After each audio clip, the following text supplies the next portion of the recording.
Halo, kita bertemu kembali pada kesempatan ini. Saya sedang berada di Sungai Ciliwung, yang berada di Kota Bogor. Saya ingin menyampaikan kepada kita tentang bagaimana kita harus menepati janji kita kepada orang lain atau kepada sesama kita. Karena ketika kita menepati apa yang menjadi janji kita, maka hukum tabur tuai itu akan berlaku. Orang lain juga yang berjanji kepada kita, dia akan menepati.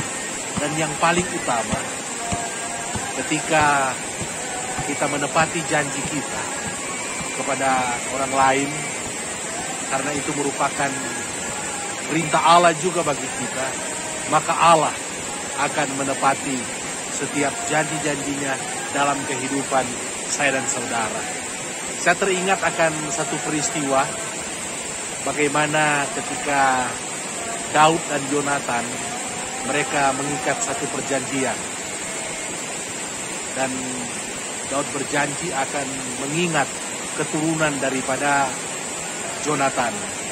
Kita tahu Yonatan akhirnya mengalami kematian bersama-sama dengan ayahnya Raja Saul ketika mereka berperang di bukit atau di pegunungan Gilboa melawan bangsa Filistin.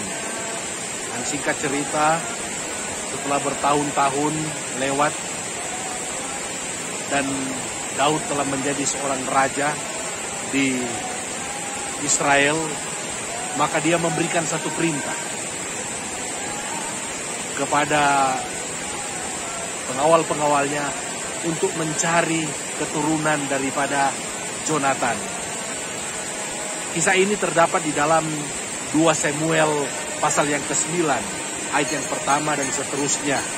Dia bertanya kepada mereka, apakah masih ada yang hidup dari keturunan Saul? Dan mereka berkata, ada seorang anak yang bernama Mephibosheth. Dia adalah seorang putra daripada Yonatan. Dan Daud berkata, aku akan menunjukkan kasihku kepada Yonatan dengan mengangkat dia atau memulihkan kehidupannya. Dan di dalam 2 Samuel pasal yang ke-9 ini diceritakan bagaimana Mephibosheth memang dia seorang yang timpang kakinya, dan akhirnya semua harta kepunyaan ladang daripada kakeknya Saul dikembalikan kepada Mephibosheth. Kemudian dia juga diberikan satu keistimewaan, dia bisa makan bersama-sama sehidangan dengan Daud dan anak-anaknya. Dia menjadi seperti anak Raja Daud.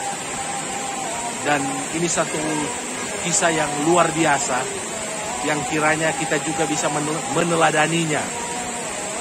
Bagaimana Daud, dia menepati janjinya kepada Yonatan yang dia kasihi, dengan dia akhirnya memperhatikan keturunan daripada Yonatan dan mengembalikan semua harta daripada Saul kepada keturunan daripada Yonatan, yaitu Mephibosheth.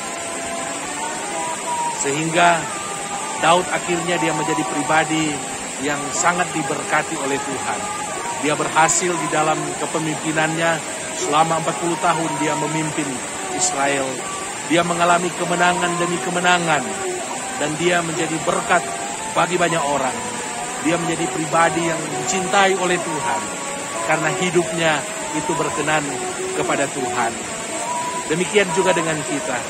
Jika kita melakukan kebenaran firman Tuhan ini, apa yang telah kita janjikan kepada orang lain, mari kita belajar untuk menepatinya. Karena ketika kita menepatinya, maka itu sama seperti yang dilakukan oleh Daud. Itu sama seperti kita lakukan untuk Tuhan. Maka hukum tabur tuai yang saya katakan tadi itu akan terjadi.